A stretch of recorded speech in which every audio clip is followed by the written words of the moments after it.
Puga nakachamba tag VIP karon diri sa Peace Day concert diri sa SM MOA. Daghan kayong artist ang mag-perform karon diri tapos ang mag-opening dance magyud ang FEU Dance Company. Ang una na banda mag-perform kay ang Lunar Lights tapos Rising Band di sila karon. Pag human nag-perform sa Lunar Lights ni sunod din ang pinakamapasakit na banda The Juans. Puga mao pa lang pagsulod nila gikantanen kag hindi tayo pwede dili pa ka masakitan ana. Pero sige lang balag dili ta pwede basta importante nakagunit siya sa kamot nako. Puga sortiya sa buang oy nakagunit sa kamot nako. Pag human sa The Juans ni sunod na pud ni si Adi ni kanta siya paraluman swerte na pud kaning buangan niyo kay nakagunit abot sa akong kamot. Unsa may naaani nila ginagunitan man akong kamot nangana din ning mga buangan ni ba. Last na lang mo isa pa ka gunit kay halukan na gid ta mo. Ayo ana call kay bata pa ko. Tapos nakapa ni si ate o sasing kayo ni kalit lagdagan kang Adi para magpa-picture. Sa ako dayte dili ka magpa-picture masikat pa ko ana nila tanan. Pag human nag-perform ni Adi ni sulod din ang mayonnaise tapos ni kanta din sila og Jopay. Kamusta ka na? Di gid in town ko okay as in dili jud. Wala na kayo na ako ng video ng mayonnaise kay grabe ka solid silang performance. Nag-enjoy the moment ko instead na mag-video. Tapos karon mao na gining main event of the evening wa na mo pildi ani Spanskola nagyud. Gipaduol na ay lang mga tao kay sayang ang space sa tubangan tapos ana siya nasulito og mayang concert kay sila na pinakalas na banda. Since high school na dungog na nako ning Spanskola, grabe gini sila mobuhat og kanta hulang kupas. Kuya kay baka bisag minyo na si Yael karon pero pag mandalag concert ka mura gyud pag-ulataw. Sige daw be kung suito gid ka nga marites kinsa man daw ang asawa ni Yael sa makatagna kay 100 Gcash. Pero before na ko yatag ang 100 Gcash magsample sa kagkanta sa Spanskola. Pero unya nang sample-sample mo diya kay magpagawa sa tag mga hinanakit dire. Kinsa dire ang sigig padayon og chat silang mga crush bisag kung saan mo magpasikat pero dili gid kaniya pansinon. Samba na lang siguro kung isin ka. Kana bitong sige gihapon kag chat sa iya pero call gid kay siya sa imo. Sige gihapon kag asa na one day mo reply siya sa imo. Tama na nang chat-chat diya kung dili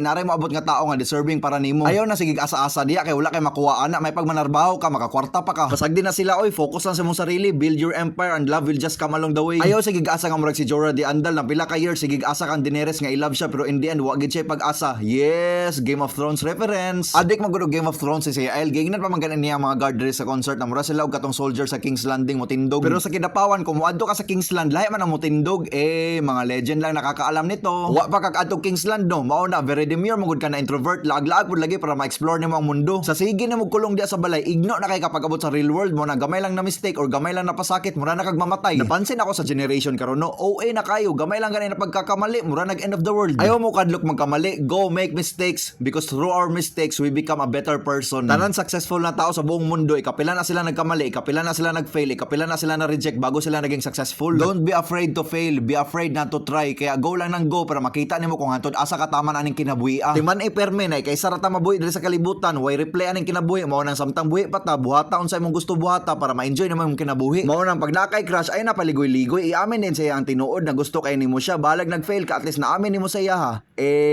Let's go!